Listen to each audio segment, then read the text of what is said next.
وزیر اعظم چې رقم پیکج اعلان کړی دی مطلب 15000 روپے چې کم دی ورګي با هغه ډیر زیات خلکو ته ملوشوي او ملاویګم لګیا دي او چې خلکو ته ملاویګن خو تاسو سره ملوشي کنه یار طریقګار ته ما ویډیو لازم مخکې شیر کې پیسې ټیک ته کمی دي 15000 روپے دی خبره وي یو جوړه کپڑے او جامې خو په اختر لواله کنه جسم پینې کیږي دا خو بیږي کنه یو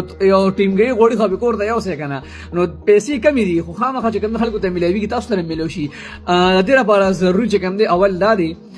ستاسو لپاره ایزی پیسا اکاؤنٹ پکار دی ایزی پیسا اکاؤنٹ چې کوم دی هغه ایزی پیسا اکاؤنٹ چې کم نمبر ستا په نوم وي او اکاؤنٹ هم ستا په نوم وي ها نمبر هم ستا په نوم لازم پکار دی پکې دویم طریقه کار دی تاسو په ګوګل باندې هم اپلای کولی شئ او دریم طریقه کار دی چې تاسو نوم د اوټر لیست نه هم هغه راغشتي شي او تاسو ته هغه پیسې بیا په ایزی پیسا اکاؤنٹ باندې رلیږي د وخت ډیرو زیات خلکو ته ملو شوی ما به ځکه دوباره ویډیو جوړ کړه چې غیر مستحق خلک علي او ته ملاویږي چې تاسو ته ملو شي نو خبره نه ده اپلای وته لازم او کې سم پینې کیږي یو جوړه کپڑے خو بدن لواله کنه